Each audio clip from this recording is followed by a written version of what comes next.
ಇವತ್ತು SC scheme ಇದೆ, ಇವತ್ತು ಎಲ್ಲ ಸ್ಟಾಪ್ ಮಾಡಿದ್ದೀರಾ ನೀವು ಇವತ್ತು. ಆದ್ರೆ ನಮ್ಮ ಹೆಸರು ಹೇಳ್ಕೊಂಡು ಇವತ್ತು ನೀವು ಅಧಿಕಾರಕ್ಕೆ ಬಂದಂತವ್ರು ಎಲ್ಲ ಪದಾಧಿಕಾರಿಗಳು ಇವತ್ತು ಈ ಕಾರ್ಯಕ್ರಮಕ್ಕೆ ಬಂದಿದ್ದೀರಾ. ಈ ಕಾರ್ಯಕ್ರಮದಲ್ಲಿ ನಮ್ಮ ಎಲ್ಲ ಬೋರ್ಡ್ಗಳಲ್ಲಿ ಬೇರೆ ಅನುದಾನಗಳಲ್ಲಿ ಎಲ್ಲ ತೆಗೆದು ಹಂಚಿಕೆ ಮಾಡಬೇಕು. ಇಲ್ಲ ನಿಮ್ ಪ್ಲಾನ್ ಬೇರೆ ಸಪ್ರೇಟ್ ಮಾಡ್ಕೋಬೇಕಾಗಿತ್ತು. ಇಲ್ಲ ತೆಗಿತೀರಾ? ನಿಮ್ಗೆ ಮನ ಬರ ಇದೆಯಾ? ನಿಮ್ಗೆ ಮಾಜಿ ಕೇಂದ್ರ ಸಚಿವರು, ಮಾಜಿ ಶಾಸಕರು,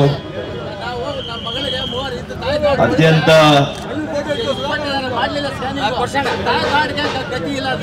ಕ್ರಿಯಾಶೀಲ ಬಲಹೀನ ವರ್ಗಗಳ ಅವರ ಒಂದು ನಿಮಿಷ ಬಲಹೀನ ವರ್ಗಗಳಿಗೆ ಒಂದು ಆಸರೆಯಾಗಿ ಅನೇಕ ದಶಕಗಳಿಂದ ಕೆಲಸ ಮಾಡ್ಕೊಂಡು ಬಂದಿರತಕ್ಕಂತ ಶ್ರೀ ಎ ನಾರಾಯಣ ಸ್ವಾಮಿ ಅವರೇ, 2ನೇ ವರ್ಷದಲ್ಲಾದ್ರೂ ನಾವು ಮಾಡ್ತೇವೆ, ನಾವು ಅದರಲ್ಲಿ ಮುಟ್ಟಲ್ಲ ಅಂತ ಹೇಳಿದ್ರು ಕೆಲವು. ಈ ಬಾರಿ ನಾವು ಮುಟ್ಟಲ್ಲ ಅಂತ ಹೇಳಿದ್ರು. ಆದ್ರೆ 23-24ರಲ್ಲಿ ಏನ್ ಮಾಡಿದಿರಿ? 14,000 ಸುಮಾರು 600 ಕೋಟಿ ರೂಪಾಯಿನ ಮತ್ತೆ ಬಳಕೆ ಮಾಡಿದಿರಿ. ನಾಳೆ ಬಡ್ಜೆಟ್ ಅನ್ನ ಇಡ್ತಾ ಇದ್ದೀರಿ. ಈಗ ಯಾವ ಮುಖ ನೋಡಿಸಿ ನೀವು ಪರಿಶಿಷ್ಟ ಜಾತಿ ಪರಿಶಿಷ್ಟ ಪಂಗಡದ ಬಡವರನ್ನು ಉದ್ಧಾರ ಮಾಡ್ತೀರಿ ಅಂತೇಳಿ ಮತ ಹಾಕ್ಸ್ಕೊಂಡಿದ್ರಲ್ಲ, ನಾಳೆ ಬಡ್ಜೆಟ್ ನಲ್ಲಿ ಇವರಿಗೆ ಎಷ್ಟು ಅನ್ಯಾಯ ಮಾಡಿದ್ದೀರಿ ಅಂತ ಹೇಳ್ತೀರಾ? ಬಡ್ಜೆಟ್ ನಲ್ಲಿ ಬಲಹೀನ ವರ್ಗಗಳ ಹಣವನ್ನ ನಾವು ಚುನಾವಣೆ ಗೆಲ್ಲಲಿಕ್ಕೆ ಮೋಸ ಮಾಡಿ ಹಣ ತಗೊಂಡಿದ್ದೀವಿ ಅಂತ ಹೇಳಲಿಕ್ಕೆ ನಿಮಗೆ ಯೋಗ್ಯತೆ ಇದೆಯಾ, ಧೈರ್ಯ ಇದೆಯಾ ಅಂತ ಕೇಳ್ತೇನೆ. ಧೈರ್ಯ ಬೇಕಲ್ಲ? ಹಗಲು ದರೋಡೆ ಮಾಡ್ತಾ ಇದ್ದೀರಿ. ಪರಿಶಿಷ್ಟ ಪಂಗಡಕ್ಕೆ ಇಟ್ಟಂತ ಹಣವನ್ನ, ನಿಗಮದಲ್ಲಿಟ್ಟಂತ ಹಣವನ್ನ ತೆಲಂಗಾಣ ರಾಜ್ಯದ ಚುನಾವಣೆಗೆ ಉಪಯೋಗ ಮಾಡ್ಕೊಳ್ತೀರಿ. ಬಾರ್ಗಳಲ್ಲಿ ವಿಸ್ಕಿ ತಗೊಳಕ್ಕೆ ನೀವು ಹಣ ವಿನಿಯೋಗ ಮಾಡಿದ್ದೀರಿ. ಪರಿಶಿಷ್ಟ ವರ್ಗದ ಅಭಿವೃದ್ಧಿಯ ನಿಗಮ, ವಾಲ್ಮೀಕಿ ನಿಗಮದಲ್ಲಿ ನೀವು ಈ ತರ ಮಾಡಿದ್ದೀರಿ ಅಂದ್ರೆ ನಿಮಗೆ ಏನಾದ್ರೂ ಒಂದು ಚೂರು ಏನಾದ್ರೂ ಗೌರವ ಇದೆಯಾ? ನಿಮಗೆ ಜವಾಬ್ದಾರಿ ಇದೆಯಾ? ಏಳಿಗೆಗೋಸ್ಕರ ನಿಮ್ಗೆ ಏನಾದ್ರೂ ಸಂಕಲ್ಪ ಮಾಡಿದ್ದೀರಾ? ನಿಜವಾಗ್ಲು ಕೇವಲ ಅಧಿಕಾರಕ್ಕೋಸ್ಕರ ನೀವು ಮಹಾ ಸುಳ್ಳನ್ನ, ಮಹಾ ವಂಚನೆಯನ್ನ ನೀವು ಮಾಡಿದ್ದೀರಿ. ಇವತ್ತು 2 ವರ್ಷ ಆಗ್ತಾ ಬಂತು, ಒಂದು ಬೋರ್ವೆಲ್ ಇಲ್ಲ ಒಬ್ಬ ಬಡವನಿಗೆ. ನಮ್ಮ ಕಾಲದಲ್ಲಿ ಪ್ರತಿ ವರ್ಷ 80-100 ಜನರಿಗೆ ಬೋರ್ವೆಲ್ಗಳನ್ನು ಹಾಕ್ಸ್ತಾ ಇದ್ವಿ. ಪ್ರತಿ ವರ್ಷ ಕಾರ್ಯಕ್ರಮ ಮಾಡಿ ನಾನು ಇಲ್ಲೇ ನಮ್ಮ ಚಿಕ್ಕಬಳ್ಳಾಪುರ ಕಾಲೇಜಿನಲ್ಲಿ, ಜೂನಿಯರ್ ಕಾಲೇಜಿನ ಆವರಣದಲ್ಲಿ ಪಂಪು, ಮೋಟ್ರು, ಪೈಪು ಒಂದೇ ಸಲಿ 100 ಜನರಿಗೆ, ಪರಿಶಿಷ್ಟ ಜಾತಿ ಪರಿಶಿಷ್ಟ ಪಂಗಡ ಹಿಂದುಳಿದ ವರ್ಗದ ಬಡವರು ಕೊಡ್ತಾ ಇದ್ವಿ. ಈಗ ನಿಮಗೆ ದಾರಿದ್ರ್ಯ ಎಷ್ಟಿದೆ ಅಂದ್ರೆ, ನಾವು ಆಯ್ಕೆ ಮಾಡಿ ನಾವು ಕೊಟ್ಟಂತ ಅನುದಾನ ಆ ವರ್ಷಗಳ ಫಲಾನುಭವಿಗಳ ಹೆಸರುಗಳನ್ನ ಚೇಂಜ್ ಮಾಡಿ ಈಗಿನ ಶಾಸಕರು ಬೇರೆ ಹೆಸರನ್ನು ಬರೀತಾರಂತೆ. ನಿಮ್ಮ ದರಿದ್ರ್ಯ ಎಷ್ಟಿದೆ ನೋಡಿ, ನಿಮ್ಮ ಯೋಗ್ಯತೆ ಎಷ್ಟಿದೆ ನೋಡಿ. ಇವರ ಯೋಗ್ಯತೆಗೆ ಈ ಸರ್ಕಾರದಲ್ಲಿ ತರಬೇಕಾಗಿತ್ತಲ್ವಾ? ಹಿಂದಿನ ಸರ್ಕಾರ ಕೊಟ್ಟಂತಹ ಫಲಾನುಭವಿಗಳ ಹೆಸರನ್ನ ನೀವು ಚೇಂಜ್ ಮಾಡಕ್ಕೆ ಯಾವ ರೀತಿ ನಿಮಗೆ ಅವಕಾಶ ಇದೆ? ಇದನ್ನ ಈಗಾಗಲೇ ಕಾನೂನು ಹೋರಾಟ ಮಾಡ್ತೇವೆ. ಒಬ್ಬ ಫಲಾನುಭವಿ ಕೂಡ ಅನ್ಯಾಯ ಆಗೋದಿಲ್ಲ ಅಂತೇಳಿ ನಾನು ನಿಮಗೆಲ್ಲ ಕೂಡ ಈ ಸಂದರ್ಭದಲ್ಲಿ ನಿಮಗೆ ಭರವಸೆಯನ್ನು ಕೊಡ್ಲಿಕ್ಕೆ ಬಯಸ್ತೀನಿ. ಬಂಧುಗಳೇ, ಈ ರಾಜ್ಯದ ಜನ ನೋಡ್ತಾ ಇದ್ದಾರೆ. ಯಾವ ಕ್ಷೇತ್ರದಲ್ಲಿ ಕೂಡ ಇವತ್ತು ಕಾಂಗ್ರೆಸ್ ಸರ್ಕಾರ ಭರವಸೆಯನ್ನ ಉಳಿಸ್ಕೊಂಡಿಲ್ಲ, ನಂಬಿಕೆಯನ್ನ ಉಳಿಸ್ಕೊಂಡಿಲ್ಲ, ವಿಶ್ವಾಸವನ್ನ ಉಳಿಸ್ಕೊಂಡಿಲ್ಲ. ಯಾವುದೇ ಚುನಾವಣೆಗಳು ಅದಕ್ಕೆ ಅದು ಮಾಡಲಿಕ್ಕೆ ತಯಾರಾಗಿಲ್ಲ. ಇವತ್ತು APMC ಚುನಾವಣೆ ಮಾಡಕ್ ತಯಾರಿಲ್ಲ, TAPCMS ಚುನಾವಣೆ ಮಾಡಕ್ ತಯಾರಿಲ್ಲ, DCC ಬ್ಯಾಂಕ್ ಚುನಾವಣೆಗಳಿಲ್ಲ, ಹಾಲು ಒಕ್ಕೂಟಕ್ಕೆ ಚುನಾವಣೆ ಇಲ್ಲ, ತಾಲೂಕ್ ಪಂಚಾಯತಿ ಜಿಲ್ಲಾ ಪಂಚಾಯತಿ ಚುನಾವಣೆಗಳಿಲ್ಲ, ನಗರಸಭೆಗಳು ಇಲ್ಲ, ಮಹಾನಗರ ಪಾಲಿಕೆನೂ ಇಲ್ಲ. ಒಂದು ಟರ್ಮೇ ಆಗೋಯ್ತು, 5 ವರ್ಷ ಟರ್ಮೇ ಆಗೋಯ್ತು. ಇವರು ಪ್ರಜಾಪ್ರಭುತ್ವ ಮಾತಾಡಿದ್ರೆ ಸಂವಿಧಾನ. ಕಾಂಗ್ರೆಸ್ನವರಿಗೆ ಡಾಕ್ಟರ್ ಅಂಬೇಡ್ಕರ್ ಅವರ ಹೆಸರು ಹೇಳಲಿಕ್ಕೂ ಕೂಡ ಯೋಗ್ಯತೆ ಇಲ್ಲ ಅಂತ ನಾನು ಅನೇಕ ಬಾರಿ ಹೇಳಿದ್ದೇನೆ. ಯಾವ ಬಾಬಾ ಸಾಹೇಬ್ ಡಾಕ್ಟರ್ ಅಂಬೇಡ್ಕರ್ ಅವ್ರ ಜೀವಂತ ಇವತ್ತಿದ್ದಿದ್ರೆ ರಸ್ತೆಗಿಳಿದು ಕಾಂಗ್ರೆಸ್ ವಿರುದ್ಧ ಪ್ರತಿಭಟನೆ ಮಾಡ್ತಾ ಇದ್ರು. 100% ಹೇಳ್ತಾ ಇದ್ದೇನೆ. ಅವ್ರು ಅವತ್ತೇ ಹೇಳಿದ್ರು, ಕಾಂಗ್ರೆಸ್ ಸರ್ಕಾರದಿಂದ ಅವಾಗ ನಿಮಗೆಲ್ಲ ಕೂಡ ಗೊತ್ತಿದೆ, ಡಾಕ್ಟರ್ ಅಂಬೇಡ್ಕರ್ ಅವರು ನನಗೆ ಈ ಕೇಂದ್ರ ಸ್ಥಾನ ಬೇಡ, ನಾನು ರಾಜೀನಾಮೆ ಕೊಟ್ಟು ಹೋಗ್ತೇನೆ ಅಂತೇಳಿ ಹೋಗಿದ್ರು. ಇದು ಕಾಂಗ್ರೆಸ್ ಸರ್ಕಾರದಲ್ಲಿ 2 ಬಾರಿ ಕಾಂಗ್ರೆಸ್ ಪಕ್ಷ ಡಾಕ್ಟರ್ ಅಂಬೇಡ್ಕರ್ ಅವರನ್ನ ಚುನಾವಣೆಯಲ್ಲಿ ಸೋಲಿಸಿದೆ. ಇವರಿಗೆ ಅವ್ರ ಹೆಸರು ಹೇಳುವಂತ ಯೋಗ್ಯತೆ ಇದೆಯಾ, ನೈತಿಕತೆ ಇದೆಯಾ ಅಂತ ನಾನು ಕೇಳಲಿಕ್ಕೆ ಬಯಸ್ತೇನೆ. ನಾನು ಬಹಳ ಸ್ಪಷ್ಟನೆ ಕೊಡಬೇಕಾಗ್ತದೆ. ಅವರ ಹುಟ್ಟಿನಿಂದ ಅವರು ಇಹಲೋಕಕ್ಕೆ ಹೋಗುವಂತಹ ಮುಖ್ಯ ಜೀವನದ ಘಟ್ಟಗಳು ಪಂಚತೀರ್ಥ ಸ್ಥಳಗಳನ್ನಾಗಿ ಇವತ್ತು ಅಭಿವೃದ್ಧಿ ಮಾಡಿರುವಂತಹ ಸರ್ಕಾರ ಅದು ನಮ್ಮ NDA ಸರ್ಕಾರ, ಬಿಜೆಪಿ ನೇತೃತ್ವದ ಮಾನ್ಯ ನರೇಂದ್ರ ಮೋದಿ ಅವರ ಸರ್ಕಾರ ಅಂತ ನಾನು ಇವತ್ತು ಹೇಳಲಿಕ್ಕೆ ಬಯಸ್ತೇನೆ. ಅವ್ರು ಓದಂತ ಲಂಡನ್ ನಲ್ಲಿ, ಹುಟ್ಟಿದಂತ ಮಹಾರಾಷ್ಟ್ರದಲ್ಲಿ, ಡೆಲ್ಲಿಯಲ್ಲಿ 5 ಪಂಚತೀರ್ಥಗಳನ್ನ ಇವತ್ತು ಅಭಿವೃದ್ಧಿ ಮಾಡಿದ್ದಾರೆ. ಇದು ಮಾನ್ಯ ನರೇಂದ್ರ ಮೋದಿ ಅವರು ಮಾಡಿರ್ತಕ್ಕಂಥ ಕೆಲಸ. ನಾವು ಮೀಸಲಾತಿಯನ್ನ ಕೂಡ ನಮ್ಮ ಸರ್ಕಾರದಲ್ಲಿ ನಾವು ತಂದಿದ್ವಿ. ಆದರೆ ಇವತ್ತು ಕಾಂಗ್ರೆಸ್ ಸರ್ಕಾರ ಅದನ್ನು ಅನುಷ್ಠಾನಕ್ಕೆ ತರಲೇ ಇಲ್ಲ. ತರಲೇ ಇಲ್ಲ. ಮೀಸಲಾತಿ ವಿರುದ್ಧ ಇರತಕ್ಕಂಥದ್ದು ಕಾಂಗ್ರೆಸ್ ಸರ್ಕಾರ. ಮೀಸಲಾತಿ ವಿರುದ್ಧ ಇದೆ ಕಾಂಗ್ರೆಸ್ ಸರ್ಕಾರ. ಮಾತಾಡಿದರೆ ನಾವು ಜಾತಿ ಗಣತಿಯನ್ನ ನಾವು ಬಿಡುಗಡೆ ಮಾಡ್ತೀವಿ ಅಂತ ಹೇಳಿದ್ರು. ಜಾತಿ ಗಣತಿಯಾಗಿ ಬಹಳ ವರ್ಷಗಳಾದವು. ಯಾರು ಹಿಡ್ಕೊಂಡಿದ್ದಾರೆ ಈಗ ಇವ್ರನ್ನ? 2 ವರ್ಷ ಆಗ್ತಾ ಬಂತು. ಚುನಾವಣೆಗಳು ಬಂದಾಗ ಜಾತಿ ಗಣತಿ, ಕ್ಯಾಬಿನೆಟ್ಗೆ ಹೋಗುವಷ್ಟೊತ್ತು ಮುಂದಕ್ಕೆ ಹೋಗುತ್ತೆ. ಯಾರ ಹತ್ರ ಈ ನಾಟಕಗಳು? ಯಾರನ್ನು ನೋಡಿ ನಾಟಕ?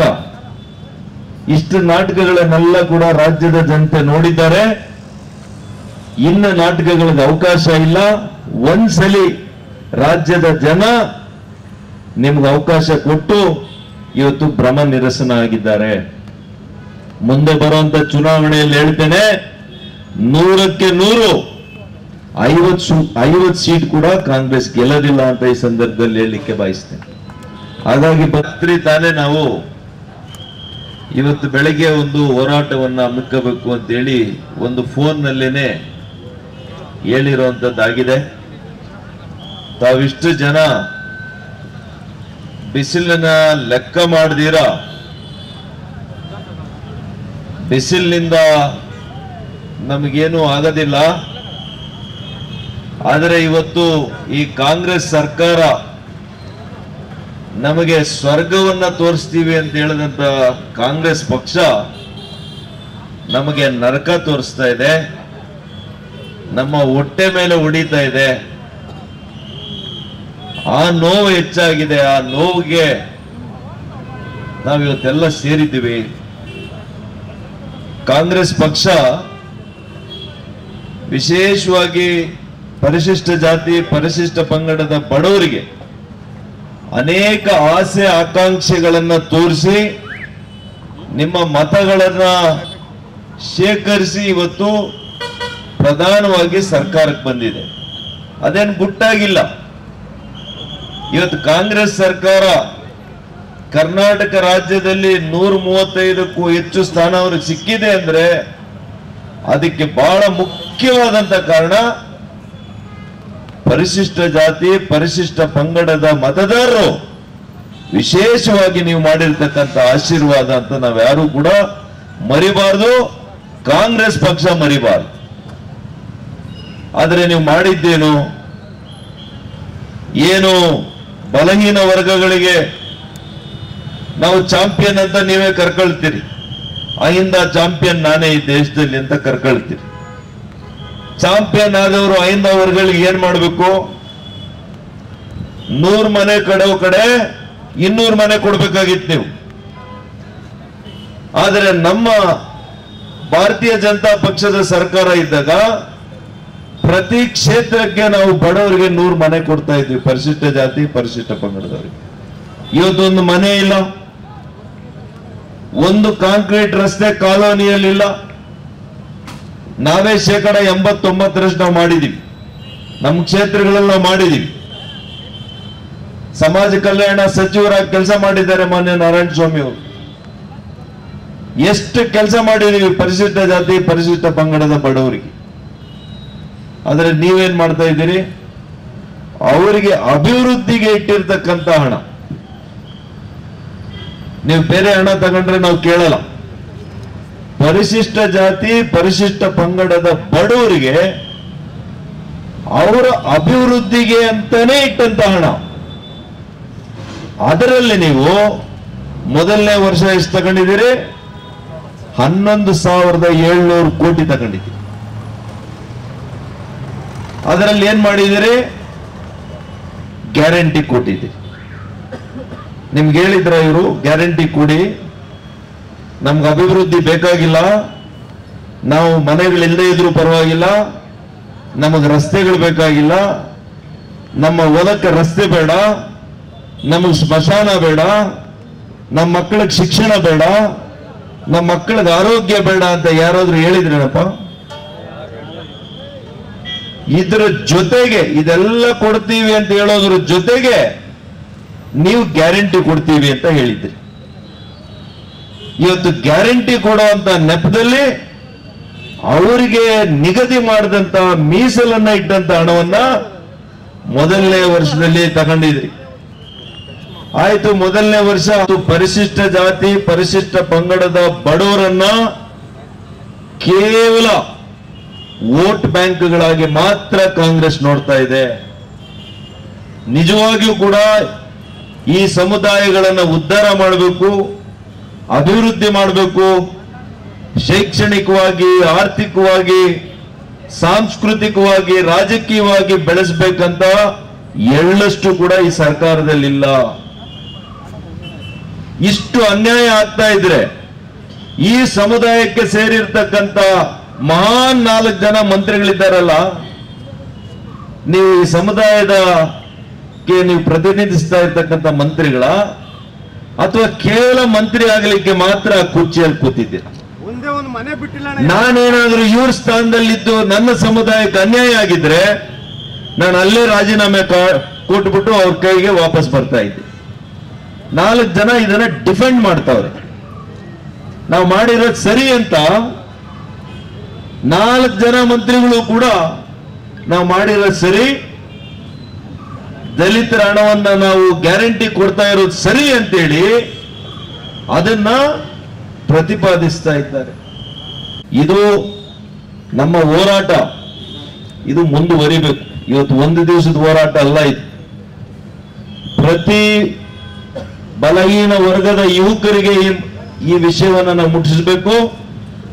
ಮುಂದೆ ಬರುವಂತ ದಿನಗಳಲ್ಲಿ ಪ್ರತಿ ವಿಧಾನಸಭಾ ಕ್ಷೇತ್ರದಲ್ಲಿ ಕೂಡ ಕನಿಷ್ಠ 10,000 ಜನರು ಬಲಹೀನ ವರ್ಗಗಳ ಎಲ್ಲ ಮುಖಂಡರು ಯುವಕರನ್ನ ಸೇರಿಸಿ ಪ್ರತಿ ಕ್ಷೇತ್ರದಲ್ಲಿ ಈ ರೀತಿಯ ಒಂದು ಹೋರಾಟ ನಾವು ಮಾಡೋಣ. ಅಟ್ಲೀಸ್ಟ್ ನಮ್ಮ ಲೋಕಸಭಾ ಕ್ಷೇತ್ರದಲ್ಲಿ ನಾನು ಮಾಡಲಿಕ್ಕೆ ಸಹಕಾರ ಕೊಡ್ತೇನೆ ಅಂತೇಳಿ ಮಾನ್ಯ ನಾರಾಯಣ ಸ್ವಾಮಿ ಅವರಿಗೆ ಮಾತನ್ನ ಕೊಡ್ತಾ ಇದ್ದೆ. ಹಾಗಾಗಿ ತಾವೆಲ್ಲ ಕೂಡ ಮುಂದೆ ಚಿಕ್ಕಬಳ್ಳಾಪುರ ಜಿಲ್ಲಾ ಕೇಂದ್ರದಲ್ಲಿ ಕನಿಷ್ಠ 10,000 ಜನರನ್ನ ಸೇರಿಸಿ ನಾವು ಒಂದು ದೊಡ್ಡ ಹೋರಾಟವನ್ನ ಇಷ್ಟರಲ್ಲೇ ಮಾಡೋಣ. ರೂಪುರೇಷೆಯನ್ನ ನಾವೆಲ್ಲ ಕೂಡ ನಾವು ಮಾಡೋಣ. ಅತಿ ಕಡಿಮೆ ಸಮಯದಲ್ಲಿ ನೀವೆಲ್ಲ ಕೂಡ ಸ್ವಯಂ ಪ್ರೇರಣೆಯಿಂದ ಬಂದಿದ್ದೀರಿ.